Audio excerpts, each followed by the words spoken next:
ariko uriya munyamakuru Patrick yariyemukiye nta n'umuntu uzamugura fanta muri botike kariyeri yarayirangije yaragiye kubona badge ya FIFA nta n'ahantu bamuhangwa sifure ko ubu twagiye wabareyo ubu match ya Rayon Sport izajye batwebwe tuyirebe nitujya mu ntara cyangwa nitujye amafaranga tuyafashishe Rayon Sport dukanda kanyenyeri none ku buryo stade izajya yinjiramo ubusa kubera yuko baratubabaje ubwo twagiye wabariyo nukuvuga ngo n'ababone bo mu ntara baje amafaranga kuri Rayon Sport y'amabisi yagendaga nibazongera kuyabona ubwo muri make no kuvuga ngo ibikorwa remezo umukuru w'igihugu ari gushoramo amafaranga bigiye kubura abantu bazajya babyinjiramo kubera amanyangana ariko turamusaba aturenganure ni gute dutanga ikirego mu minsi 2 ngo ntago dushaka abasifuzi nk'aba ngaba ngo twa twamenye zandane none kamarada akavuga ati turabizi ko umukino ukomeye atariko ntago abasifuzi bazaboneka abasifuzi bakaboneka buri minota nka 20 ngo umukino utangire kandi twari twabanze mu gusoje kubakira mwese mukurikirana ibiganiro byacu vuga abantu bahisemo inzira y'ukuri kuko tubera hose kandi ku gihe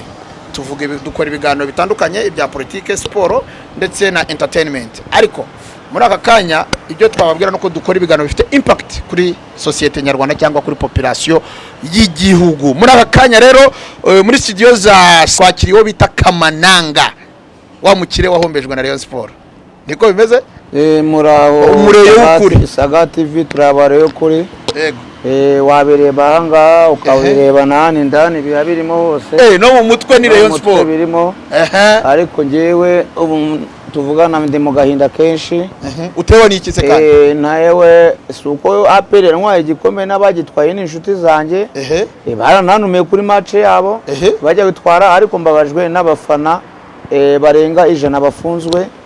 kandi mu gufungwa kwabo ni mu buryo budafututse iyo imibare igera ku bantu 100 ni 100 bafunzwe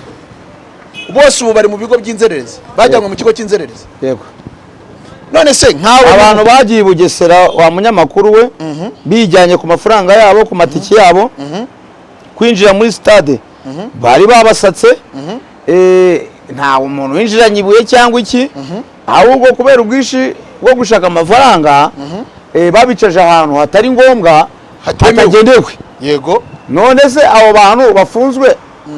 barimo baveza na bamarayika ko bafite imiryango bazize iki